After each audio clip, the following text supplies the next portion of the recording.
Subramanian, ருக்சோ Biotech. இந்த ஒரு சில வீடியோவை கர்ப்பிணி பெண்கள், குழந்தைகள், இருதய நோயாளிகள்லாம் பார்க்க வேண்டாம்னு சொல்லுவாங்க. அதே மாதிரி நான் ரொம்ப பழமையான ஆள் சார், நான் 10ஓட 11வது ஆள் சார், நான் ஒரு ஆட்டு மந்த குரூப்பு சார், நான் ஒரு பழமை விரும்பி சார் அப்படின்றவங்க இந்த வீடியோ பார்க்காதீங்க. இந்த வீடியோ உங்களுக்கு இல்லை, ஸ்கிப் பண்ணிட்டு வேறு இடத்துக்கு போயிட்டு பாருங்கள் வீடியோவை. இது சார் நான் ரொம்ப லேட்டஸ்டான ஆள், ரொம்ப புதுமையான ஆள், புரட்சி செய்யக்கூடிய ஆள், டிஃப்ரெண்ட்டாக திங்க் பண்ணக்கூடிய ஆள் அப்படின்றவங்களுக்கு இந்த வீடியோ சமர்ப்பணம் சார். இந்த ரிட்டர்ன் கிஃப்ட்டில் பொதுவாக நம்ம என்ன பண்ணுறோம், செத்துப்போன பொருளாகவே தான் கொடுத்துட்ருக்கோம். என்னது, டவலு, ஃப்ளாஸ்க்கு, பாத்திரங்க, இந்த மாதிரி ஐட்டம் தான் தரோம். அதுக்கு பதில் ஏன் உயிருள்ள பொருளை நம்ம ரிட்டர்ன் கிஃப்டாக கொடுக்கக்கூடாது அப்படி கண்டுபிடிச்சது தான் ருக்சோ பயோடெக்கோட இந்த டிவினிட்டி அப்படின்ற ப்ராடக்ட்டு. இதில் காய்கறி விதைகள் 11 காய்கறி விதைகள் இருக்கும், இதில் கீரை விதைகள் இருக்கும். இதில் நீங்கள் எப்படி வேணால் கொடுக்கலாம், உயிருள்ள பொருள். ஐயா சார், நாங்கள் தாம்பரம் தான் கொடுத்துட்ருக்கோம், அதை விட மங்களகரமான பொருள் வேறு எதுவும் இல்லை, அதைத்தான் கொடுப்போம் அப்படின்னாக்க சார், கோயிலில் கோபுரத்தில் கலசத்துலேயே விதைகள் தான் வச்சுருக்காங்க. அதை விட தெய்வீகமான பொருள் வேறு எதுவுமே இல்லை. கொஞ்சம் பேர் என்ன சொல்கிறாங்க, சார் விவசாயம் ஃபுல்லாக ரசாயனமாக உபயோகித்ததுனால தாய்ப்பாலே நச்சுத்தன்மை வருது அப்படின்றாங்க.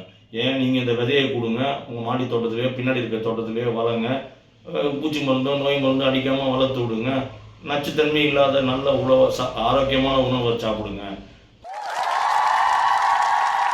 கொஞ்சம் பேர் என்ன சொல்கிறாங்க, விவசாயம் அழிஞ்சிக்கிட்டே வருது, ஃபுல்லாக ரியல் எஸ்டேட் போட்டு பிளாட் போட்டு விற்றுட்டாங்க, விவசாயம் காப்போம், ஜல்லிக்கட்டு காப்போம் மாதிரி விவசாயம் காப்போம் அப்படின்றாங்க.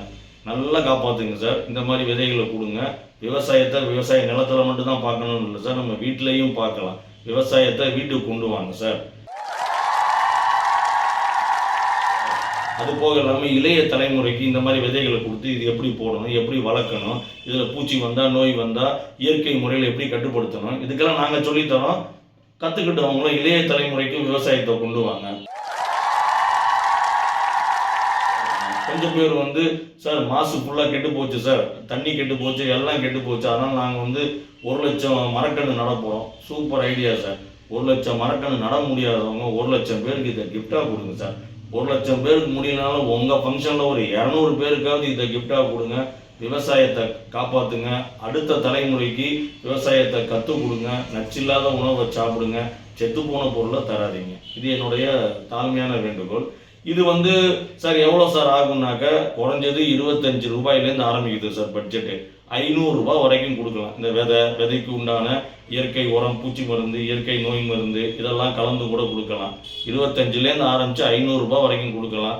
கஸ்டமைஸ் பண்ணி மணமகன் மணமகள் பேர், அந்த 70ஆம் கல்யாணிக்கு பண்ணிக்க போகிறவங்க பேர், பிறந்தநாள் அந்த ஹீரோயின் பேர் எல்லாத்தையும் போட்டு கஸ்டமைஸ் பண்ணி அழகாக பேக் போட்டு தரதுனாலும் தரோம் சார். இதை விட பெஸ்ட்டு சிறப்பான ஒரு கிஃப்ட் வேறு என்ன சார் இருக்கும் சார்? பாருங்கள் சார், சமுதாய அக்கறையோட ரிட்டர்ன் கிஃப்டில் புரட்சி செய்வோம்.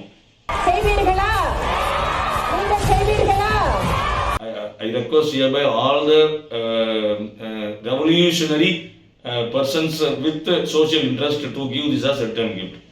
Thank you.